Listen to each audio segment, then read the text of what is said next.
It's been just over 4 years since the launch of Destiny 2, and we've launched into the second year of D2. We've had 2 expansions released, being subpar at best, and the game itself wasn't in a spectacular place, especially with the community as a whole. Bungie, the game's publisher, needed a huge burst of content and new ways to start winning the community's favor back. With the release of Forsaken, did Bungie give the game the jumpstart it needed to deliver on their promises? For most of vanilla Destiny 2, the story was much more lighthearted, and the lore was much more light in its tone, which is not what many want out of the sequel. Comparatively, in Destiny 1, we had a much darker tone in-game and in the lore, but when Forsaken had the story launch trailer go live, it brought back this darker tone. It also made the community boil with anger, not directed at Bungie, but instead at the killer of Cayde 6.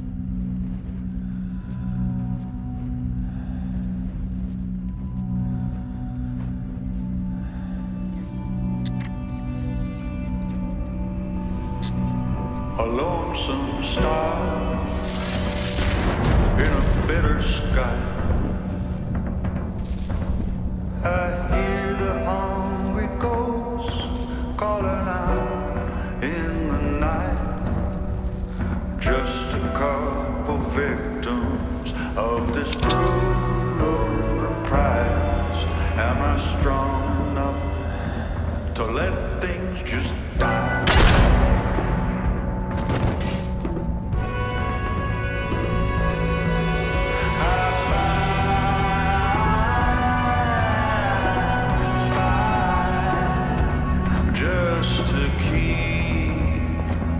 The spark alive, but if there's nothing on the other side,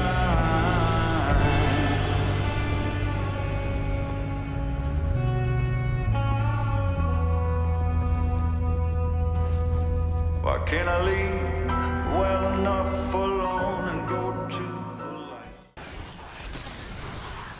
Now, who is this mysterious figure we see killing Cayde 6? Well, it's none other than the previously imprisoned Awoken Prince, Aldrin Sov. As previously mentioned, the community wanted a darker story, and a darker story is what we were given. The light of the Destiny universe, the one who guided us through the Taken King, and the one with the most humor in the game, Cayde, was dead. His voice was even a bit different. His voice was replaced by the amazingly talented voice actor Nolan North. We were also treated the return of another Destiny 1 character known as Pet Revenge. She's known as the Queen's Wrath, a high-ranking Awoken soldier that reported to the as-of-now missing Awoken Queen, Mara Sov. We also teamed up with the Spider, a fallen captain, running the Tangled Shore. He's a new ally, vendor, all those cool things. We also needed their assistance, badly, to help track down Aldrin Sov, because him and his powerful friends, otherwise known as the Barons, were the reasons Cayde is dead. The story overall is a very nice improvement. It had some weight, it gave us some clear goals, it had a choice way of taking down the majority of your real bosses. While it did leave a sour taste in some people's mouths with a more open-ended, ending, it at least wrapped up one chapter and moved us into another chapter of the game. But before we get to all that, Bungie took a leap forward with some new ideas after their balance changing, otherwise known as Bungie Rewards. There isn't much else to cover in regards to balance changes that I didn't already cover in a prior article, which will be linked down below. But if you want a quick rundown, here you go. Time to kill has been made shorter. On average, base D2 time to kill was 1.5 seconds, now it's closer to 0.8 to 1 second. A new weapon slot system was implemented, allowing for all sorts of customization. A new page of triumphs tracking things you do in-game, and a new way to show off your prowess, earn special seals, titles, etc. But the most interesting development was the idea of Bungie Rewards. Collect items in-game, complete things in-game, earn them. You can get a 1/4 replica of a Luna's Howl, an Ace of Spades. These are all new weapons in the game, as well as different medallions for these triumph seals you earn, such as the title of Dredgen, which you earn through playing Gambit. Speaking of Gambit, let's run down this new game mode in Destiny. This little game you're about to play, I call Gambit. Your fire team's gonna compete with another gang of Guardians to see which of you is better at hunting all the enemies of humanity. All right. Let's see what we've got. Fallen! This is Gambit, an all-new hybrid game mode for Destiny 2 Forsaken. It's team PvE with some PvP.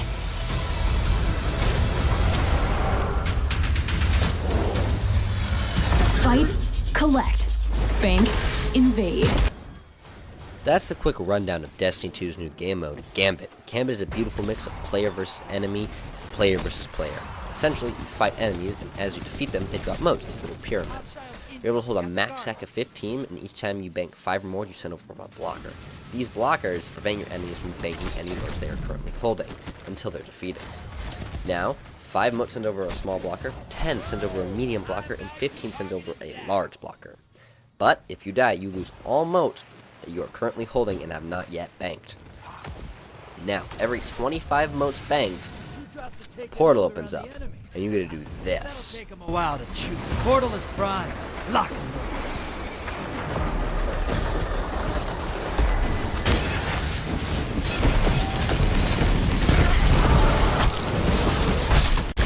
One down. 10 seconds and I pull you back. 2 for 1. Now, once a team banks 75 motes, you summon your big boss, aka the Primeval. Beat this large boss, you win the round. Repeat this process, and the first team to win 2 rounds wins the match. And you'll fight all sorts of enemies in Gambit, from Hive to Scorn, which is the new race. Which, you know what? How about this? How about we talk about the Scorn? Because we haven't had a new full enemy race since the Taken came out in the Taken game.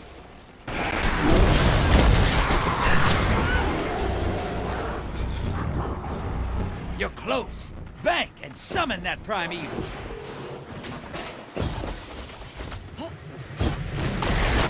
Allies headed to the other side. Primeval's here. Kill it and win this.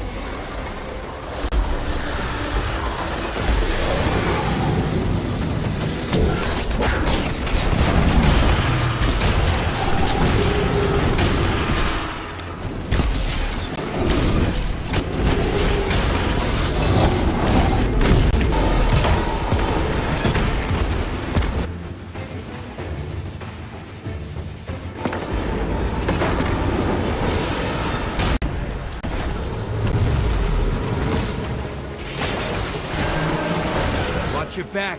Invader incoming. That Primeval's compromised. Hit it with everything you've got. Yeah! Hey, you didn't start that fight. You finished it.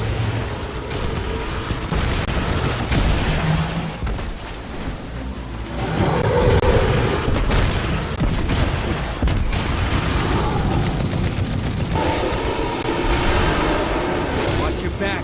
Invader incoming.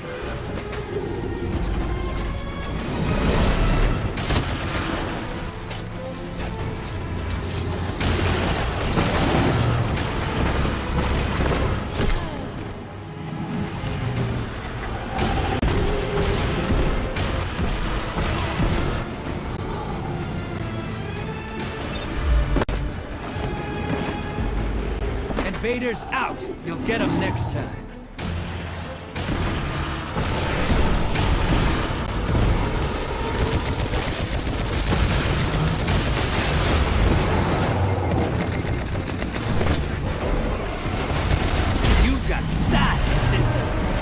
Invader inbound. Huh.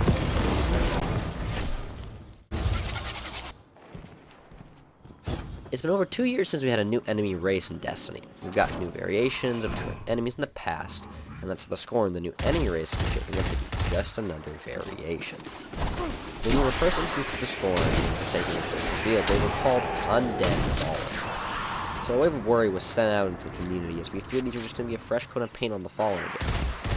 Those worries were quickly set behind us, and we soon got our hands on them.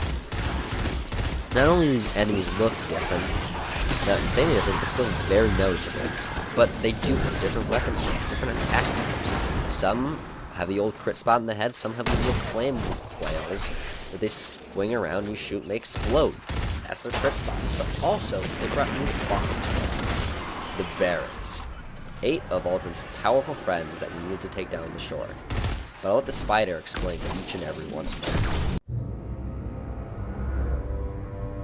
them. Oh, you really showed them, didn't you? Piece of advice, eh? Know your enemy before you deal with them. Rexisvan, the hangman. A silent sadist, used to dock the arms of dregs with its bare hands. Cannix, the mad bomber, emphasis on mad. Demolitions expert, with an irritating way about him. The trickster, Araskis, a liar and a schemer. Friendly advice, trust nothing she touches. Hyrax, the mind bender, has a rap for manipulation, has a morbid obsession with the hive. Yavix, aka the Rider, the leader of a bombastic gang of pike-riding heathens. They sow chaos everywhere they ride. The rifleman, Pirha, the only fallen alive who can make the shot that mortalized Cade 6. Elikris, the machinist, scourge of soulless dissent. This one sits atop a trove of tech, heavy armament stolen from me. The fanatic himself, Fikrul, the leader of the Barons and the first of the Scorn. His dark magic has no place on my shore. No place. Last, and most certainly least, Aldrin Sov, traitor to his people, and the man who pulled the trigger. He may be in the wind, but his barons are ripe for the picking. Divide, conquer, isolate Aldrin. He'll wind up at your feet. And all you have to do is pull the trigger. Now, let's just our chosen place of residence, known as the Tangled Shore. In Forsaken, we are treated to two brand new explorable areas, the first of which is a wild western-style location known as the Tangled Shore. The Tangled Shore is a lawless frontier with some of the galaxy's worst. This shore is comprised of asteroids that are literally chained together to keep structure. As the home of the spider, we get bounties and story missions from him, and we need his help desperately. The space also looks just awesome. It's designed in a very welcome change from the lighthearted, smooth palette we had with the Cabal ship to a very grungy and, yes, western feel. It adds a wide variation of what you would expect to be on an asteroid belt, especially in these lost sectors, from these little runic areas and mess-up ships to, heck, there's even a nightclub. Because why not? An extreme amount of effort and detail was poured into this one location inside of the game. Not to mention the welcome re-addition was collectibles. Dead ghosts, bones, concentrated thoughts. I know, sounds weird. But these additions are awesome. They allow in-game lore, they allow expansion of different things you can do, achievements, and stuff for people to chase. And we were excited for it. But this all got amplified when we were introduced to the glorious Dreaming City. After finishing your main story, you'll get one quest item called a Broken Awakened Talisman. And as you complete lost sectors in the Tangled Shore, defeating enemies and completing your story quest, you arrive in the breathtaking Dreaming City. It's the homeland of the Awakened. The first week, it was clean, pristine, beautiful. And we got word from the Awoken Queen, Marasov, yes, the missing one, that we needed to tackle the new raid, The Last Wish, coming out the next Friday. But before this, everyone had to try out the Bridewell, this new sort of horde mode that we had been teased. While it was honestly a little bit lackluster, especially compared to the previous expansion, Escalation Protocol. There were no specific weapons, no specific loot grinds to go, but the fights were interesting, the mechanics were cool, and it was entertaining. And each week you charge it up, and yes, charge it for a specific reason, which I'll get back to later. And as the second week of Forsaken drew near its end, we had the launch of The Last Wish. Now, The precedent had been set in the 2 that raids would be, well, easy. But the last wish changed that idea handily. The raid had been expected to be completed in under 6 to 8 hours, as all raids that have launched with the 2 so far have been completed at that rate of no more than 8 hours, whereas Destiny 1 set the record for the world's first at just under 14 hours, the longest completion of a raid in Destiny. But we were surprised. It took the community as a whole over 18 hours, almost 19, to get world's first. And that meant in the first 24 hours, only 2 groups of people, a total of 16 players, got the raid done. Now, what happened in this raid? Well, we were on a hunt for the last known Ahamkara, also known as Wish Dragons. This specific Ahamkara known as Riven of 1,000 Voices, and she was big. But also because Ahamkara are shapeshifters. Now, why are they called Wish Dragons? Well, because they grant wishes. But these wishes, be very, very careful, because things are double-sided. These wishes will get what you want, but you don't even necessarily have to vocalize it. They can read your mind. And even their bones can grant wishes. We have exotics in game called the Young Ahamkara Spine, the Skull of a Dire Ahamkara. This just shows that even after death, these dragons are insanely powerful. And we had not yet seen one, and once we finally saw one in-game, we were all amazed. And slightly terrified. But after we defeated Riven, things changed. Things really changed, and it was not. My queen commanded me to slay a beast. We could not do it alone, so I turned to the Guardians. 6 brave heroes came to destroy my people's greatest secret. Riven, the last known Ahamkara, a creature of immense power and cunning. The Guardians killed Riven and ripped out her heart. But Ahamkara transcend death.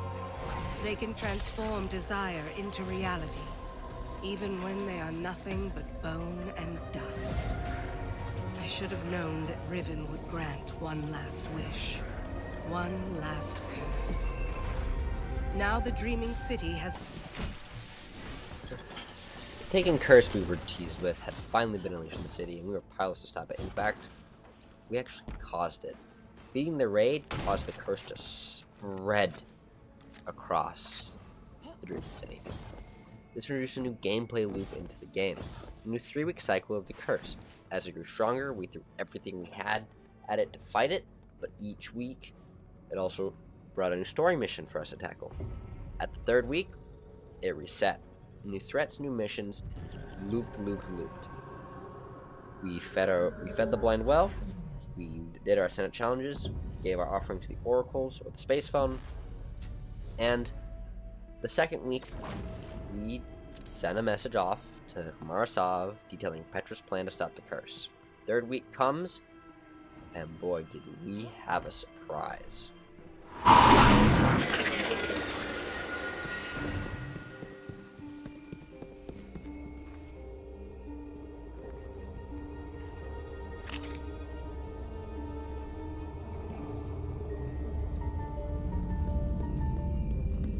Come closer, Lightbearer. It's done. The curse is broken. Oh, it thinks itself so wise. We all played right into her hands, beginning with my beloved baby brother. There are those who are more dangerous dead than alive, and there are those who win when we believe they've lost. You enter the infinite, Lightbearer. This will all happen again and again and again. You bear witness to the fate of my people. Then fight with us. Oh, but I do. Petrovenge is my wrath. A gift. In commemoration of your achievement. You may go.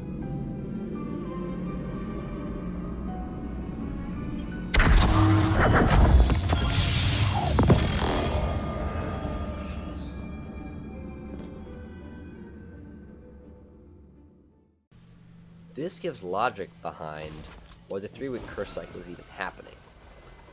In the namesake of the raid, an old adversary that are gonna fight soon made one last wish with Riven, that this taken curse each week would repeat over, over, and over, and feed this energy of destruction into basically what has been described as a murder battery. Kinda creepy. But Community Clue wasn't the only thing that was unlocked with the 3rd week of the curse. We got access to Destiny's first ever dungeon, also known as the Shattered Throne. The Shattered Throne was Destiny's first dive into non-raid endgame activities, really. It's a dungeon of sorts that gives challenging new encounters, powerful gear, and a overall really fun experience. Initially awarding a secret quest with a new exotic bow, and 2 main bosses to kill, known as Vordeath and Dual Karu. But I'm not gonna spoil anymore, because it was so much fun, and it's so crazy and just different and worthwhile that you gotta experience it for yourself. It's part of this review that I'm gonna leave purposefully closed off, because it's not something I want to spoil. So, the hot take, right? People always like to know what a reviewer thinks overall of the game. I think this DLC was welcome. It was a welcome change of pace. It was a great way to get Destiny off its feet. And as a Destiny fan, it was a breath of fresh air for the second game. And although for some people it will very much be too little too late, and I get that. But for me, this game is a hobby. It's something that brought me closer to a lot of people I know now. And really, I love this franchise as a whole. So, I've told you my thoughts. I've told you what changed. So, in the end, it's up to you. Will you pay to get the new sequel? Because for a fresh player, it's like $60 to get into it. But for someone like me, about $140 was total, $160. So, is it worth it to you? For me, it was. But that choice is for you to decide. Thanks for listening, and have a good app. Whatever. I can't words. Have a good one.